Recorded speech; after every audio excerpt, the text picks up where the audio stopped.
U is die God wat alles gemaak het, ook vir ons, wat vir ons hierdie mooie dag ook kom gee het vanmôre en warm klere om aan te trek en die gesondheid om hier te wees. Ons loof U daarvoor, ons aanbid U alleen, want U is die ware lewende God, wat hoor as ons roep, wat sien wat ons doen, wat ons nooit in die steek laat nie.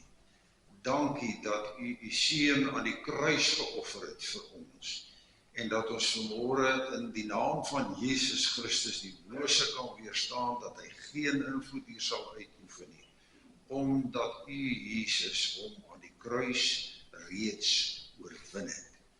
Gees van God, praat met ons vanmôre, in Jesus Christus se wonderlike naam. Amen. Ja. Kom ons maak vanmôre weer die Bybels oop by Matteus 5. Matteus 5, ons gaan vers 3 tot 6 lees vanmôre. Vir die van julle wat vanmôre die eerste keer hier is, ons is besig met 'n reeks oor die bergpreek van Jesus. En die tema is honger en dors na wat reg is. Ek lees vir ons hier van vers 3 alweer. Geseënd is die wat weet hoe afhanklik hulle van God is, want aan hulle behoort die koninkryk van die hemel. Let op die belofte wat die Here hier gee. Geseënd is die wat treur, want hulle sal vertroos word. Geseënd is die sagmoediges, want hulle sal die nuwe aarde ontvang. En dan vers 6, geseënd is die wat honger en dors na wat reg is, want hulle sal versadig word. Dis 'n interessante opmerking wat die Here Jesus daar maak en 'n belofte.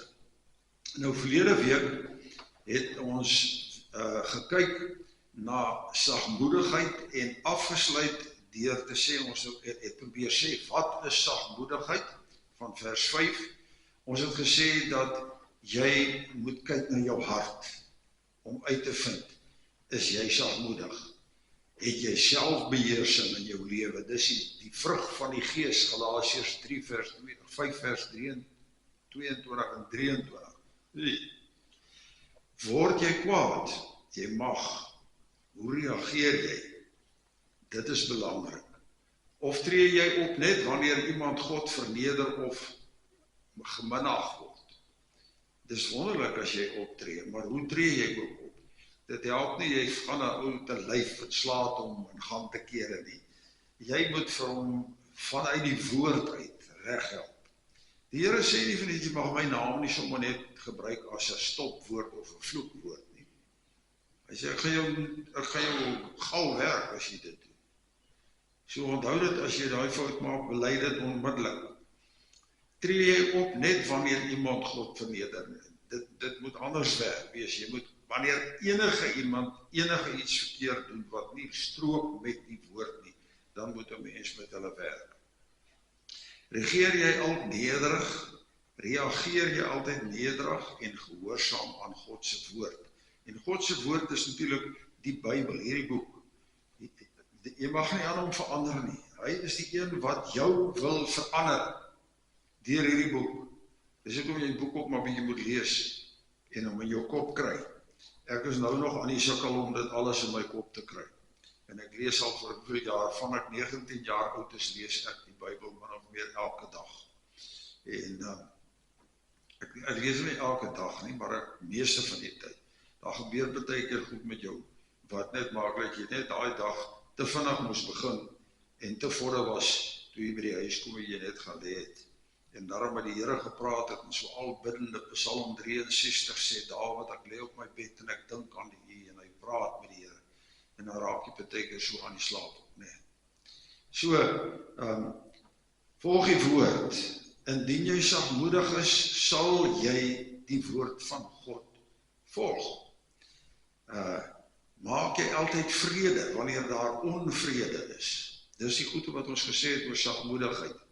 sagmoedigheid vergewe en herstel waar dinge gebreek is. En weet nou maar verseker vanmôre, daar's net een ou wat onvrede bring in die wêreld en in jou lewe en in mense en groepe se lewens. En dis Satan, die duiwel. Hy bestaan, hoor.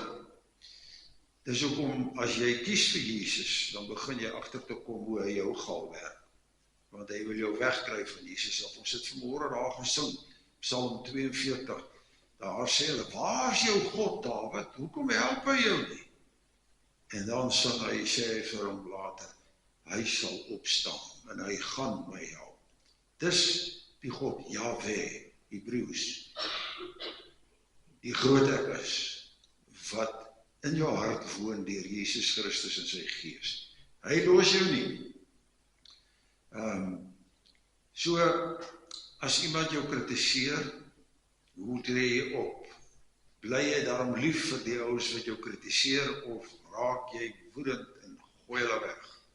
Nee, sagmoedigheid doen dit nie. Nou vers 6 praat oor hierdie belangrike ding. Hy sê, geseënd is die wat honger en dors na wat reg is.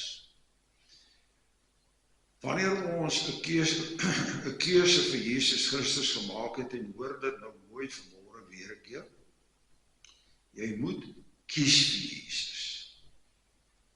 Jy word nie gebore as 'n Christen nie. Baie ouens sê, nee, maar ek het in 'n Christelike huis gebore en groot geword. Weet jy, dan moet jy bly wees, jy is nie in 'n garage gebore nie, want dan was jy dalk 'n kar. Of in 'n oond, dan was jy 'n brood. Jy moet in Jesus Christus gebore word deur sy Gees. Daarom moet jy kies en sê, Here, ek wil U in my hart hê, in my lewe hê. Kom in, kom woon hier. En dan draai die Gees jou, en dan begin hy hierdie boek te gebruik om jou te verander. Jy kan hom nie verander nie. Ekskuus dat ek dit so baie sê, maar dis wat die woord sê, maak disippels van almal. Ja, so as jy kies vir Jesus, dan gee die Heilige Gees so die nuwe geboorte, en dan begin ons leef soos hier in die bergpreek deur Jesus uitgedra word. En onthou, die bergpreek eindig nie hier nie, hy gaan aan tot by die einde van Matteus 7, en dan verder kom die Here en hy gee vir jou dwars deur die Bybel, van Genesis 1 tot by Openbaring 22, gee hy vir jou aan mekaar dinge wat hy wil hê jy moet doen, sodat dit met jou goed sal gaan, en dat hy kan glimlag as hy na jou kyk. So onthou dit, en dan as jy nou die Here gekies het, dan moet onthou, jy kry nie altyd alles reg nie. Maar dan moet 'n strewe hier in jou binnekant wees, 'n hinkering daarna om so op te tree, dat die Here kan glimlag as hy na jou kyk en as hy na jou luister. Dis verskriklik belangrik, en dis deksels moeilik, want jy het hierdie vuil uil hier aan hierdie kant, wat die hele tyd vir jou aanval en jou van die pad af wil kry. So, byt vas, die Here sê jou nie los in die proses nie. Jy moet strewe om meer en meer te word soos Jesus. Dit het ons nou gesing. Meer en meer te word soos hy. Laat jy wanneer iemand na jou kyk, wow, wat gaan met hierdie ou aan?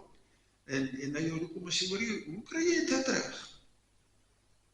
En dan kan jy jou gap vat en sê, weet wat, Jesus woon in my hart. Hy het vir my betaal. Luister net fyn wat ouers met jou vir jou sê, en vat die gaping, as jy die gaping daar hoor, of sien, en deel die evangelie met die ouens. Julle sal sê, ek doen dit nou seker nie, I'm paid to be good, you've got to be good for nothing, nee. Ek word nie betaal om dit te doen nie. Ja, ek kry betaal vir wat ek doen hier, maar as ek aan buitekant is, gaan dit oor Jesus wat gesê het, ek moet praat. En hy sê dit vir almal. Almal. Niemand word uitgesluit wat gekies het vir Jesus nie. Ek professor Johan Heinz, 'n wonderlike mens gewees. Hy het baie gepraat oor hierdie ding wat hier so sê. Hy het die voorbeeld so gebruik. Hy sê kos en water is noodsaaklik vir ons om te leef. En hier in vers 6 sê Jesus Christus dat geregtigheid, dinge wat reg is en reg gedoen word, dit is net so nodig soos kos vir jou in jou geestelike lewe. Geregtigheid. Ons fisiese lewe is afhanklik van kos en water, en ons geestelike lewe is afhanklik van geregtigheid en gebed, dat dinge reg gedoen sal word, en dat daar gebid sal word. Ons sal weer daarby uitkom. Prof. Johan Heinz het gesê dat gebed is ons gees se asemhaling. So as jy nie bid nie, dan sterf jy in jou gees uiteindelik. En bid is eintlik so maklik soos om net te praat met die Here. Jy hoef nie 'n nuwe stem te kry nie. Ek het tyd dominees gehoor in my lewe, dan is heeltemal normaal tot hierdie trappe, dan gebeur hier 'n ongelooflike wonderwerk. As jy bo kom dan te so stem. Broers en susters. Ek verstom my altyd oor sulke ouens. Daar is nog sulke goed. Jonges ook. Jy kan nie glo dat die mense sulke stupid goed doen nie. Maar die Here sê vir ons in 1 Johannes 2 vers 15 en 16 dat ons nie na wêreldse goed moet smag nie. Dit is nie waaroor dit gaan nie. Dis nie hoekom jy hier is nie. Ja, jy mag daai goed kry. Jy mag dit hê, maar dit moet nooit beheer oor jou kry en in die pad staan nie. Dis hoekom Paulus in 1 Timoteus 6 sê, die liefde vir geld is sonde. Nie geld nie. Geld is neutraal. Maar die liefde daarvoor, wanneer hy jou begin beheer, en jy hom nie beheer, jy moet dit ook altyd onthou. Die Here maak ouens skatryk, en dis nie verkeerd nie.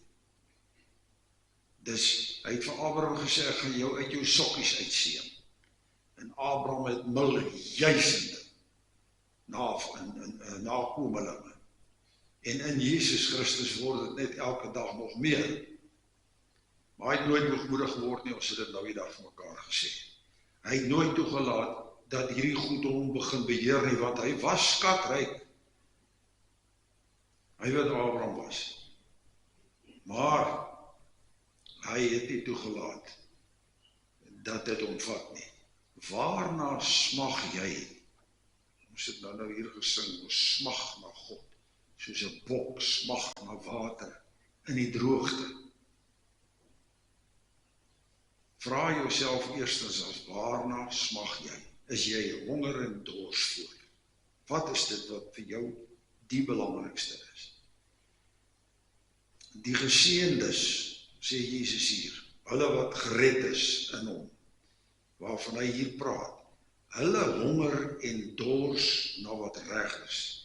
Dis my begeerte ook, dat dit reg sal wees. Ek het vrede met wie regeer in 'n land. Maar alles wat hulle doen, moet reg wees. En ons het nou 'n wonderlike voorbeeld, 32 jaar van alles wat pateties, vrot, skelm, skeef, korrup en krom is. Beskrikwekkend, nee. En dan is daar 'n klomp van hulle wat sê hulle behoort aan die Here. En dit is nie net swart mense nie. Daar's wit mense, daar's bruin mense, daar's Indiërs wat daai pad loop. Hoe kan ons dit wil doen? Dink ons God sien dit nie. Hy gaan die mat onder hulle uittrek, ek weet dit. Hy gaan hom onder hulle uittrek. Die gereddes honger en dors na wat reg is. En hoe pas hierdie seënbede, hierdie saligspreking by die res van die bergpreek? Kom ons kyk vinnig. In vers 3 praat Jesus van arm van gees, of in hierdie vertaling volkome afhanklik van God. Jy kan nie en wil nie sonder God in hierdie lewe wees en deurgaan nie. As jy in die bediening is, kan jy dit eenvoudig nie doen nie. Daar's te veel goed wat met jou gebeur en wat van jou geëis word om as mens daardeur te kom. Baie ons dink ons werk net so en dan ons oor nog helfte van die tyd toe ook, né? En dan word jy vir 4 weke, 4 dae in die maand 'n heng soos hulle salaris betaal.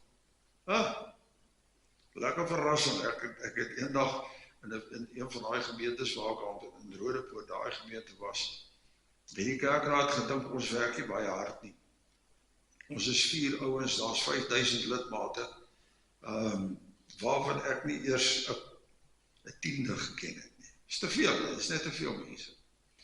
En ons sê vir hulle volgens die kerkorde moet daar 8 dominees wees, nie net 4 nie. Nee man, in die kant en daai kant toe sê vir hulle, okay, kry iemand wat moet kyk hoe werk is, dan kan jy nou besluit of ons hard genoeg werk. Toe kry hulle 'n ou wat daai tipe van goed doen.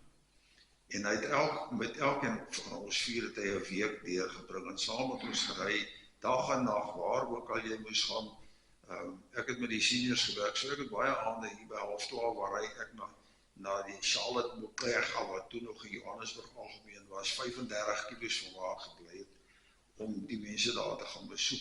Maar hy het saam met my gery, hy sal die anders gery, en toe hy by die vergadering kom waar hy vir hulle moet sê, hoe werk jy doen? En toe sê hy het vir hulle goeie en slegte nuus. Die goeie nuus is, hulle werk baie hard, hulle werk 7 dae van die week, 13,5 ure elke dag. Nou, ek weet julle glo dit nie. Maar dit was wat dit was. Jy kan 'n bietjie gaan probeer om vir 5000 mense aan die gang te hou in 'n gemeente. Dis nie speletjie nie. Hy sê die slegte nuus is, hulle betaal hulle te min. Daarvan het hulle glad nie gehou nie. Maar ons het maar aangegaan met die werk. So, as hy begin by hierdie volkome afhanklik van God, dit beteken eintlik jy's haweloos, jy's ontneem van alle dinge wat reg is, bankrot in jouself. Ons kan ons nie self help nie, moet jy besef. Dan volg treur. En dit is hoe jy reageer wanneer jy sonde doen. En daarna sagmoedigheid, wat dui op jou nederigheid voor God en jou afhanklikheid van God. En dan kom vers 6, waar ons honger en dors na wat nie onsin is nie, naamlik geregtigheid. Dit gebeur baie keer, baie min in baie omstandighede, dat daar onreg na jou kant toe kom.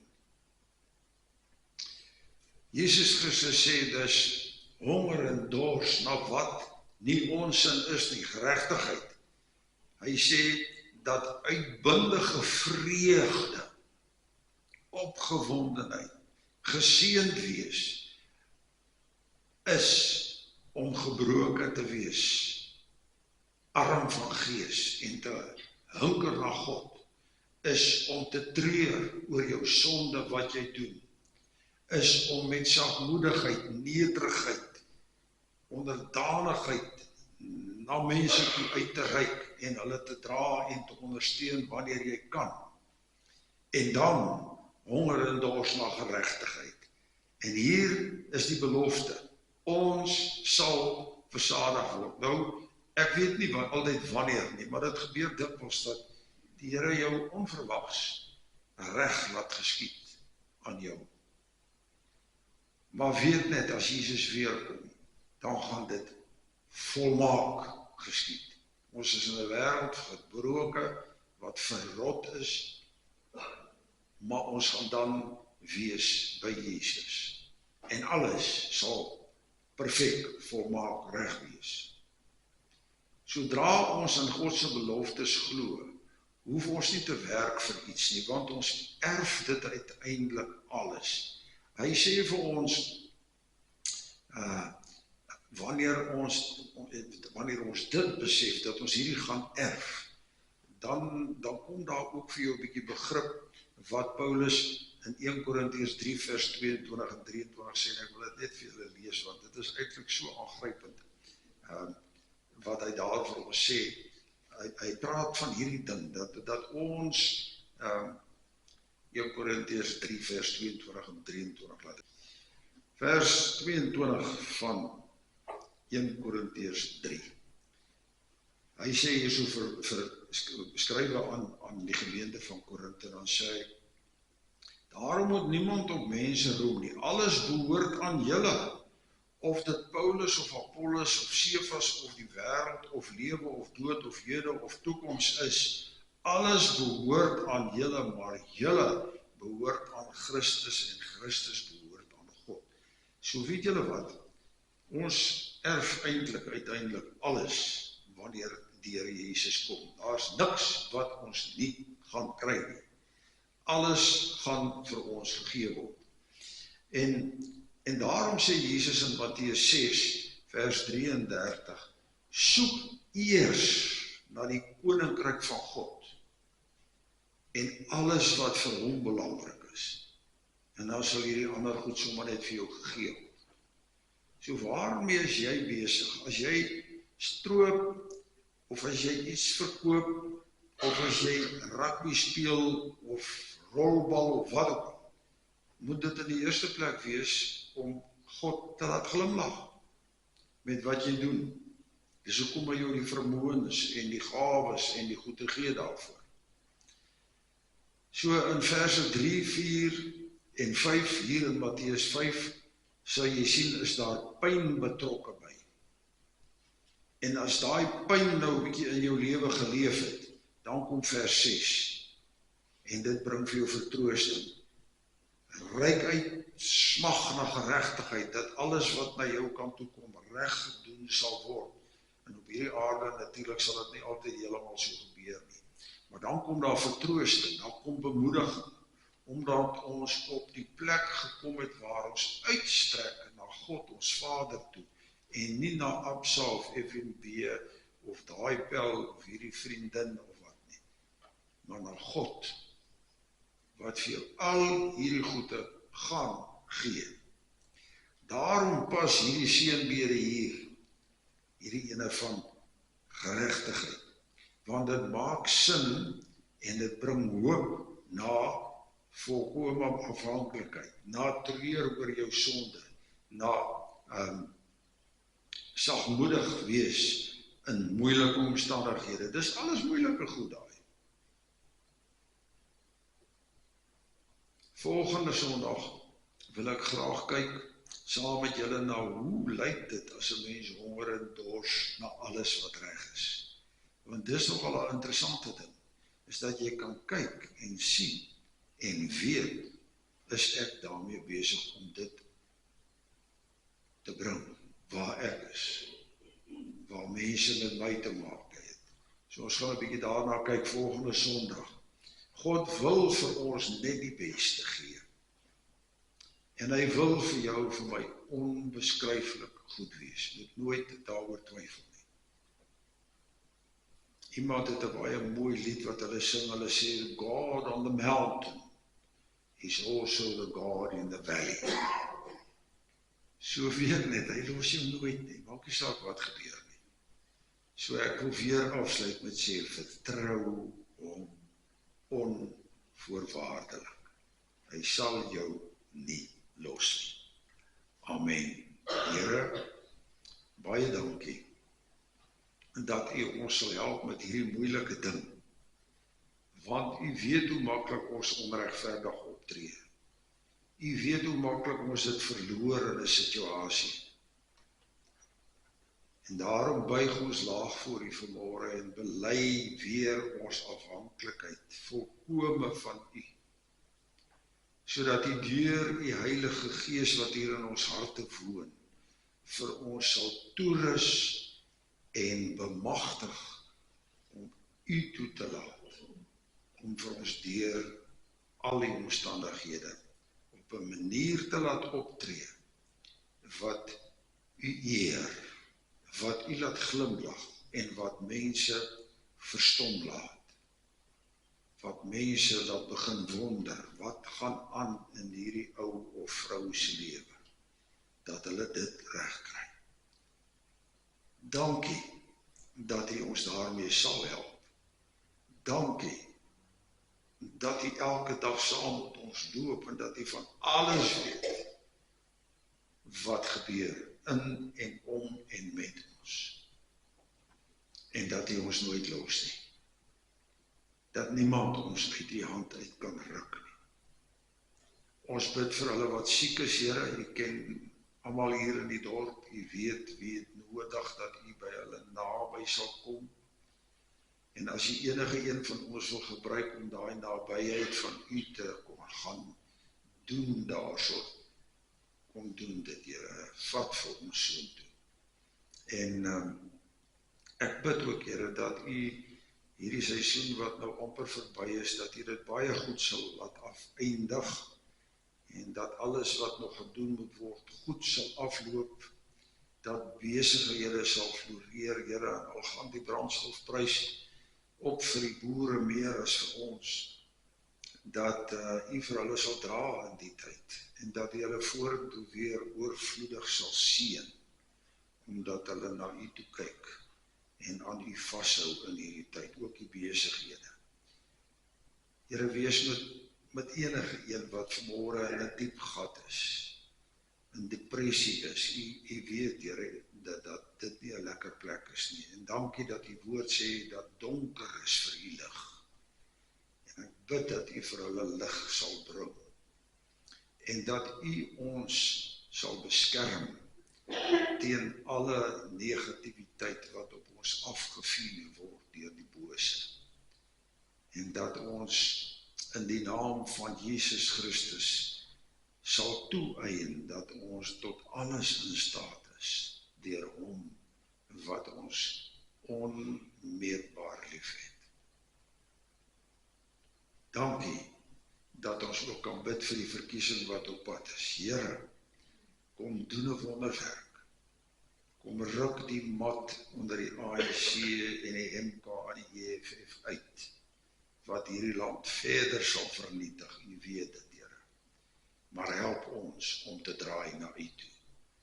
Help ons almal as 'n volk, al die kleure en geure, om U met toewyding te begin dien, sodat U ons kan seën, sodat U naam groot gemaak sal word, en al die eer en die lof net aan U gebring sal word.